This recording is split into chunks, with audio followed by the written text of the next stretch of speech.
Hello, good evening सबको। आज का लेक्चर है साइंस रिपोर्टर की सीरीज चल रही है ना। अच्छा, आप लोगों को समझ में आ रहा है कि नहीं? जिनको भी नहीं समझ में आ रहा है प्लीज कमेंट करके बताइए, वैसे मुझे पता नहीं चलेगा। ठीक है। जुलाई 2023 तीसरा टॉपिक ये चल रहा है। इसके पहले जिन लोगों ने वीडियो नहीं देखा है उस वीडियो को वो जाके देखिए। उसमें जो है cold plasma based nitrogen fixation बताया गया है एंड नया नॉन टॉक्सिक पाउडर कैसे यूज किया जा सकता है। यूज करता है सनलाइट का वाटर को डिकंटिमिनेट करने के लिए। ये दो वीडियो मैंने बताए हैं। आज का टॉपिक क्या है? Catalyst to produce sustainable green hydrogen fuel.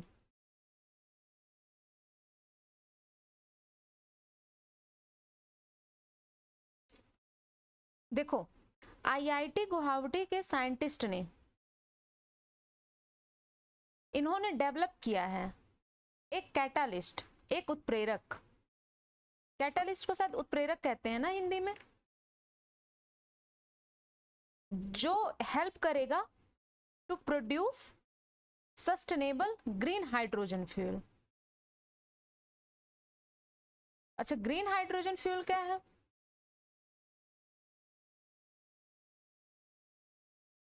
देखो, कैटलिस्ट का मतलब इन्होंने एक ऐसे कैटलिस्ट का मतलब कोई एक ऐसा मटेरियल उसकी खोज की है जो प्रोड्यूस करेगा sustainable green hydrogen fuel. Catalyst मतलब देखो होता है, इसका मतलब मटेरियल, मैटर, तत्व, एलिमेंट जो किसी भी रिएक्शन में पार्टिसिपेट करते हैं, उस रिएक्शन को अच्छे से हो जाने के लिए जो चीज हम बनाना चाह रहे हैं वो चीज बन जाए और ये कंज्यूम नहीं होते हैं उस रिएक्शन में। ये होती है कैटलिस्ट की प्रॉपर्टी। ठीक है। ग्रीन हाइड्रोजन का मतलब ये है कि इसका जो ग्रीन हाउस गैस एमिशन है, या आप ये कह सकते हो कि CO2 का जो एमिशन है वो नियरली जीरो है। ठीक, CO2 का एमिशन नहीं होता है ग्रीन हाइड्रोजन के केस में। तो क्या बताया है इन्होंने? अच्छा देखो, एक चीज, अगर मार्केट में भी आपको साइंस रिपोर्टर की मैगजीन मिल रही है आप ले लो, लेकिन उसमें इतने शॉर्ट में दिया है ना कि आप उतना पढ़ोगे तो अच्छे से नहीं हो पाएगा। ठीक है, ध्यान से देखते रहो, जो नहीं समझ में आए वो पूछते रहो। तो इन्होंने खोज की है आईआईटी गुवाहाटी के साइंटिस्ट ने कि कैसे हाइड्रोजन गैस को हम रिलीज कर सके वुड एल्कोहल से। हाइड्रोजन गैस को हम कैसे रिलीज कर सके वुड एल्कोहल से with no side production of carbon dioxide.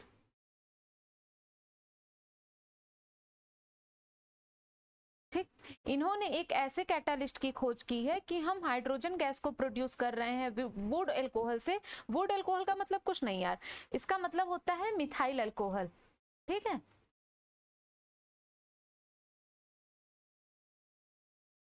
कि हम मिथाइल अल्कोहल के यूज से कैसे हम हाइड्रोजन को प्रोड्यूस कर रहे हैं with no side production of CO2। CO2 produce ही नहीं हो रहा है, और यही तो है, CO2 नहीं प्रोड्यूस हो रहा है तो इसको हम कहते हैं ग्रीन हाइड्रोजन। पहले देखो, ग्रीन हाइड्रोजन यूपीएससी 2023 में आ चुका है ना।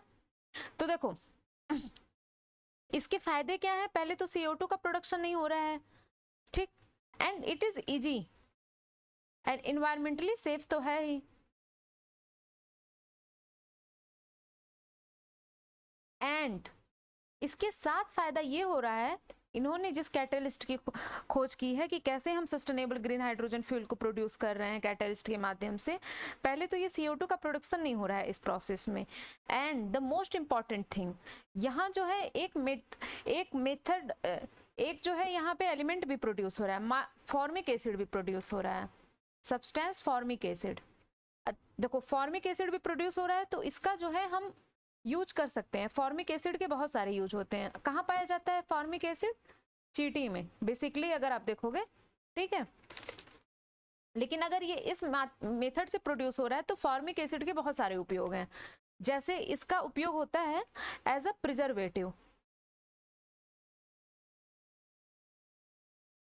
संरक्षक,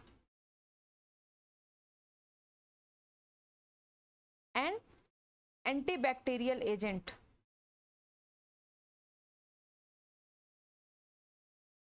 ये प्रिजर्वेशन में और बैक्टीरिया को भगाने में हेल्प कर रहे हैं फॉर्मिक एसिड। और फॉर्मिक एसिड का आपका उपयोग होता है manufacturing of leather, industrial use में बता रही हूं, एंड रबर। तो ये सारे यूज होते हैं। आप बताओ, इन्होंने एक मेथड की खोज की जिसमें इन्होंने ग्रीन हाइड्रोजन बनाना भी बता दिया कि ये कैटलिस्ट हमने बनाया है और इससे आप ग्रीन हाइड्रोजन को भी प्रोड्यूस कर सकते हो, आपका CO2 निकलेगा नहीं, एंड फॉर्मिक एसिड भी इसमें प्रोड्यूस हो रहा है। मतलब तो फायदे ही फायदे हैं। इसका मतलब है कि पहले जिस मेथड से हाइड्रोजन बनाया जा रहा था उसके कुछ चैलेंजेस आ रहे थे, है ना। तो हाइड्रोजन की आवश्यकता क्यों है?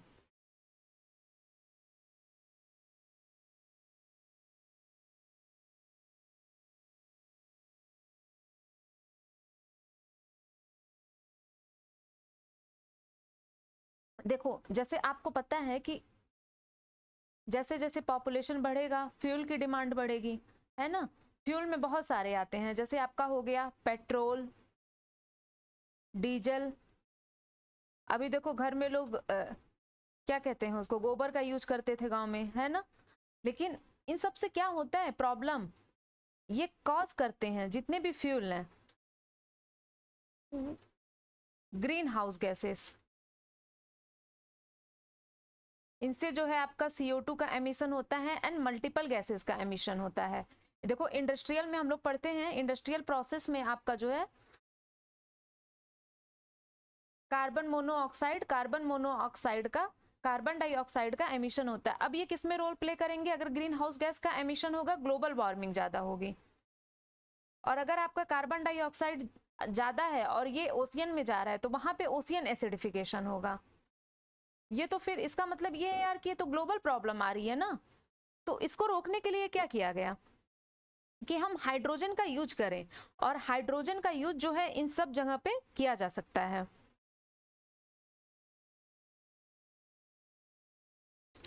ठीक, यूज करने से सबसे ज्यादा फायदा क्या होगा? No CO2 emission.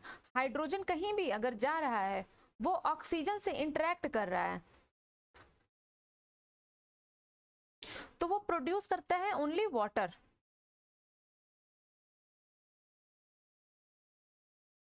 और इसलिए हाइड्रोजन को कहा जाता है क्लीन फ्यूल।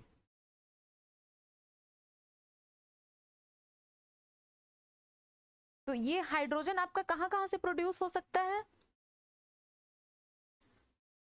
देखो फ्यूल सेल, जैसे मैंने बताया फ्यूल सेल का, सॉरी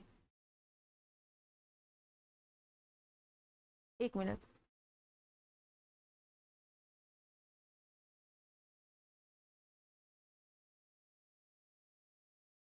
हाइड्रोजन को देखो आप फॉसिल फ्यूल की जगह पे यूज कर सकते हो। फॉसिल फ्यूल का आपको मतलब पता है ना? फॉसिल फ्यूल जनरली कुछ नहीं होते हैं, हाइड्रोकार्बन। जैसे देखो जीवाश्म, जैसे जो डेड बॉडी आपकी डिग्रेड हो रही है, प्लांट मटेरियल डिग्रेड हो रहे हैं, लंबे समय तक इनके डिग्रेड होने से बनता है आपका ये हाइड्रोकार्बन। और यही सोर्स होता है आपका, मैंने बताया ग्रीन हाउस गैस का। ओशियन एसिडिफिकेशन कर रहा है, ग्लोबल वार्मिंग कर रहा है। अब इसको रोकने के लिए इंडिया प्रयास कर रहा है ना। और ये यूज होता है आपका जो फॉसिल फ्यूल है केरोसिन में एज अ गैसोलीन यूज होता है, एंड मल्टीपल। तो इसको रोकने के लिए जो है हाइड्रोजन का इस्तेमाल किया जा रहा है। लेकिन हम ज्यादा से ज्यादा हाइड्रोजन को कैसे इस्तेमाल कर सकते हैं? तो देखो हाइड्रोजन एक तो आपका प्रोड्यूस होता है, हाइड्रोजन प्रोडक्शन के बहुत सारे वो हैं मेथड। नेचुरल गैस से प्रोड्यूस होता है, न्यूक्लियर पावर से प्रोड्यूस होता है, एंड बायोमास से प्रोड्यूस होता है, सोलर विंड से प्रोड्यूस होता है।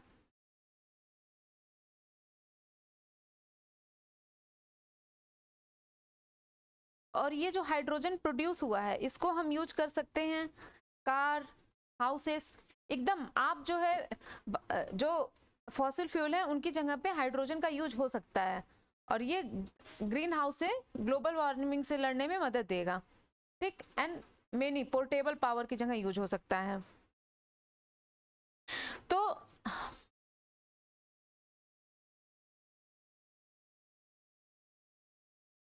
करेंटली अगर हम ग्रीन हाइड्रोजन प्रोड्यूस कर रहे थे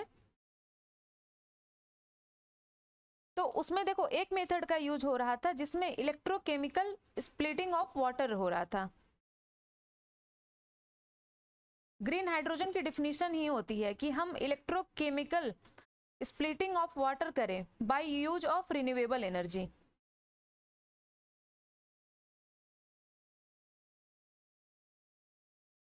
जहां पे आपका CO2 तो प्रोड्यूस होता नहीं है, वेपर प्रोड्यूस होता है।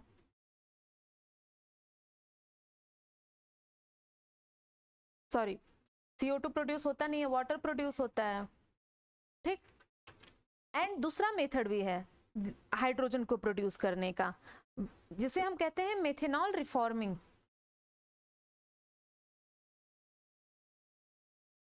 मेथेनॉल रिफॉर्मिंग में क्या होता है आपका, ये भी हाइड्रोजन प्रोड्यूस करने का तरीका है। इसमें क्या होता है कि मेथेनॉल को अगर स्टीम से हम रिएक्शन करवाते हैं, ठीक, तो आपका बनता है हाइड्रोजन, बट यहां पे CO2 भी बनता है। अब देखो वर्ल्ड में जो 95% हाइड्रोजन का प्रोडक्शन है वो मेथेनॉल रिफॉर्मिंग से हो रहा है, लेकिन इसमें प्रॉब्लम क्या आ रही है, क्या इसमें ग्रीन हाइड्रोजन बन रहा है? नहीं, यहाँ पे CO2 भी बन रहा है। तो साइंटिस्ट ने खोज की, IIT गुवाहाटी ने, कि हमने एक ऐसा कैटेलिस्ट बनाया है कि अब यहाँ पे CO2 का प्रोडक्शन नहीं होगा, CO2 की जगह पे बनेगा फॉर्मिक एसिड, जिसका हम इंडस्ट्रियल और बहुत जगह यूज कर सकते हैं, ठीक। आई थिंक आपको समझ में आ रहा है।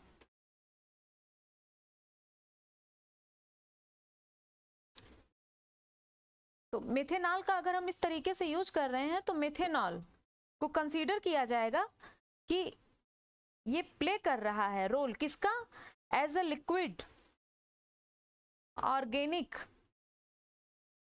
Hydrogen career.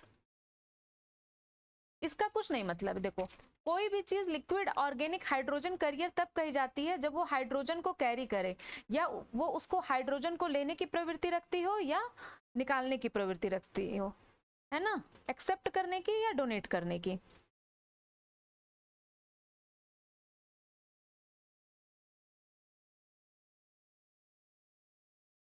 लेकिन हमने जब मेथेनॉल रिफॉर्मिंग प्रोसेस में हाइड्रोजन को बनाया, मैंने बताया दो मेथड थे हाइड्रोजन बनाने के, एक तो है आपका स्प्लिटिंग ऑफ वाटर से, दूसरा यहाँ हुआ मेथेनॉल रिफॉर्मिंग से। तो एक में आपको पता है कि अगर हम रिन्यूएबल एनर्जी का यूज कर रहे हैं तो CO2 प्रोड्यूस नहीं हो रहा है, लेकिन 95 प्रोडक्शन जो है वो मेथेनॉल रिफॉर्मिंग से होता है।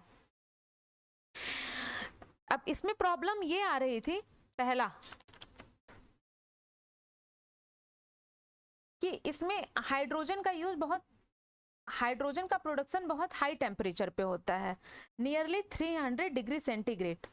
दूसरी प्रॉब्लम ये आ रही थी कि and also high pressure, near about 20 atmosphere,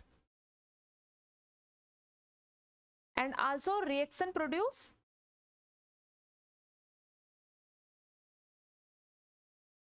CO2 जो है आपका ग्रीन हाउस गैस।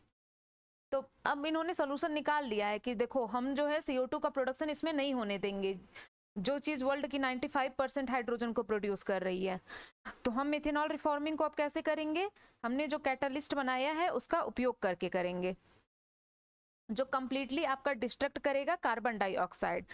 तो इन्होंने बताया कि ये जो करंट स्ट्रेटजी है ये एज अ पिंसर वर्क करती है, ये जो कैटालिस्ट है एज अ पिंसर वर्क करता है। पिंसर मतलब चिमटा।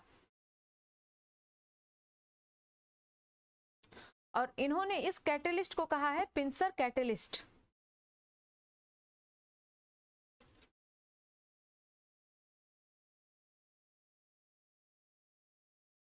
अब इस पिंसर कैटेलिस्ट में आपके रहते हैं सेंट्रल मेटल, ये किसी भी मेटल का यूज कर लेते हैं, ठीक है, and few specific organic ligands.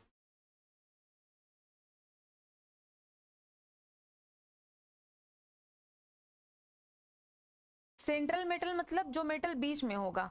इस कैटलिस्ट में देखो इन्होंने कॉम्बिनेशन बताया है, एक होगा सेंट्रल मेटल और एक होगा few specific organic ligand. Central metal तो आपको समझ में आ गया, सेंट्रल मेटल जो बीच में मेटल होगा। एंड ऑर्गेनिक लिगेंड, एक second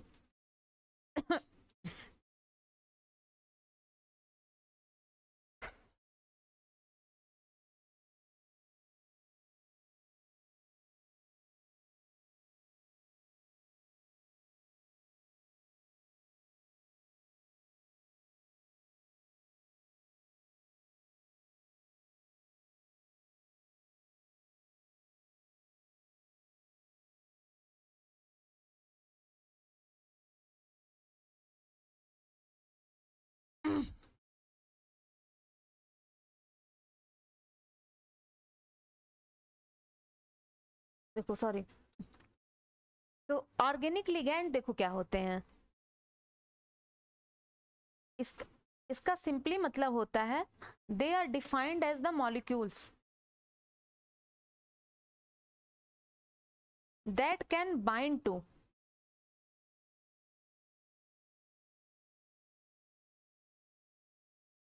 and form a stable complex.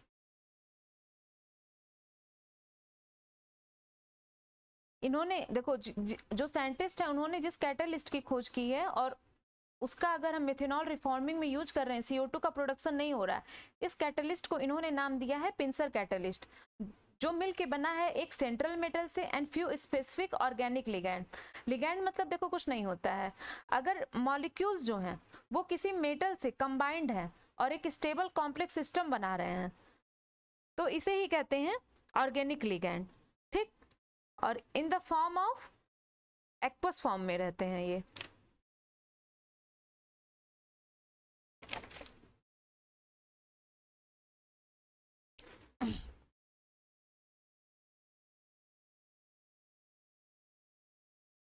Organic ligand का मैंने मतलब बताया कि अगर मॉलिक्यूल जो है वो आपके कंबाइंड है किससे, ट्रेस मेटल से, ये जो आपका सेंट्रल मेटल है उससे ये मॉलिक्यूल कंबाइंड है और ये एक स्टेबल सिस्टम बनाएंगे तो इसे ही कहेंगे ऑर्गेनिक लिगैंड।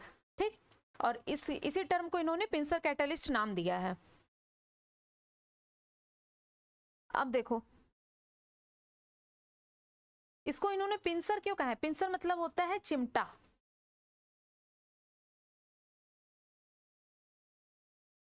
क्योंकि ये जो कैटलिस्ट है ना, ये एक्चुअली ये जो है क्लाउस ऑफ क्रैब की तरह है, केकड़े के पंजे की तरह है। ये जो कैटलिस्ट इन्होंने यूज किया है ये केकड़े के पंजे की तरह है, जो मेटल को, जिस मेटल का ये लोग यूज कर रहे हैं इस प्रोसेस में, उसको प्लेस में रखता है। तो क्या ये मेटल जो है आपके प्रोडक्शन में यूज हो जाएगा हाइड्रोजन प्रोडक्शन में? नहीं, क्योंकि कैटालिस्ट में मैंने बताया है कैटालिस्ट यूज किया जाता है किसी अभिक्रिया को होने देने के लिए। वो उस अभिक्रिया की गति को या तो बढ़ा देगा या घटा देगा, लेकिन डज नॉट गेट कंज्यूम्ड। ये आपको याद रखना है ना। तो जैसे ही हम इस कैटलिस्ट का यूज करके मेथनॉल रिफॉर्मेशन की प्रोसेस करते हैं और वुड एल्कोहल हमारा जो है, would alcohol is nothing but methyl alcohol. Methyl alcohol में हमने इस कैटलिस्ट का यूज किया और आपका बना हाइड्रोजन। कार्बन डाइऑक्साइड इसमें बनेगा नहीं, है ना, क्या बनेगा, फॉर्मिक एसिड बनेगा। और ये रिएक्शन जो है 100 डिग्री सेंटीग्रेड पे हो गई। अच्छा आप देखो पहले जो रिएक्शन हम कर रहे थे जहां पे CO2 प्रोड्यूस हो रहा था वो 300 डिग्री सेंटीग्रेड पे हो रही थी, लेकिन ये रिएक्शन तो आपकी 100 डिग्री सेंटीग्रेड पे ही है। मतलब ये बहुत कम टेम्परेचर उससे ले रहा है ना, इसका मतलब इट इज गुड। और फिर ये जो कैटलिस्ट है ये रीयूज हो जाएगा।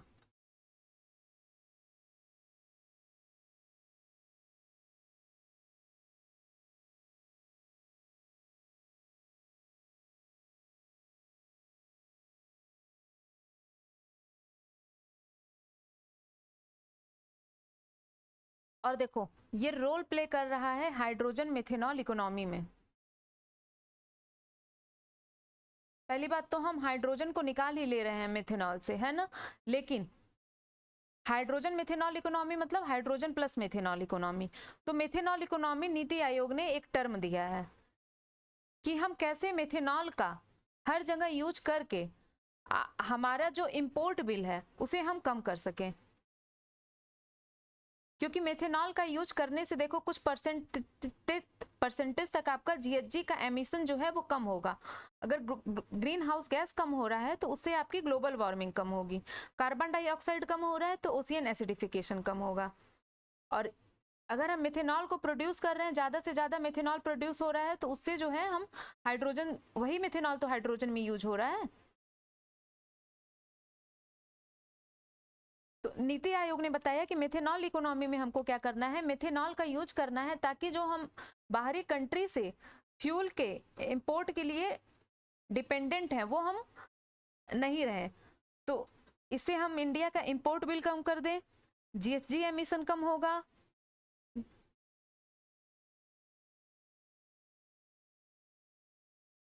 और जितने भी कन्वेंशनल आपके कोल रिजर्व हैं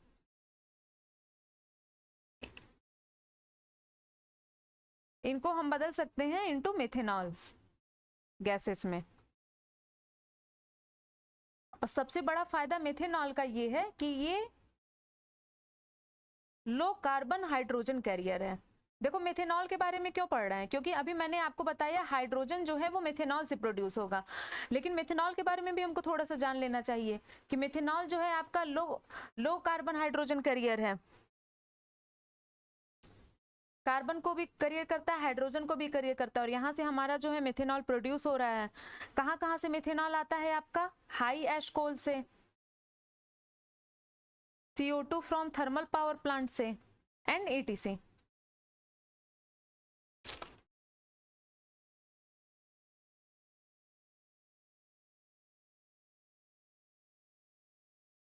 So that was all for today. Green hydrogen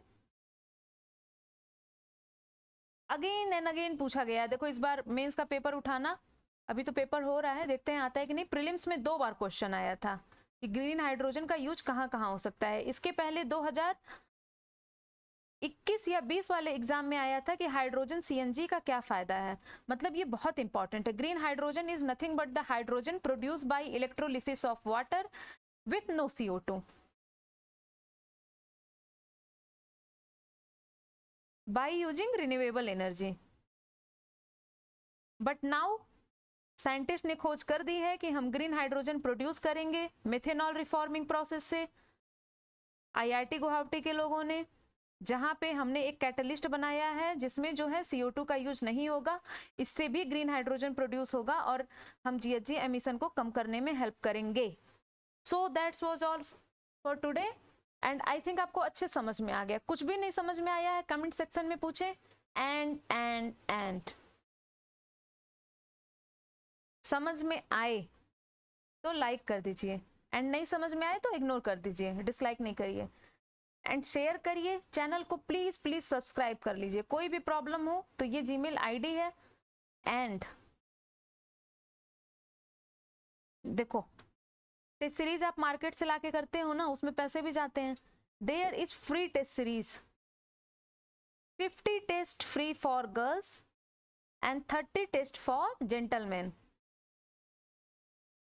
जहां पे आपके वीकली डिस्कशन होंगे।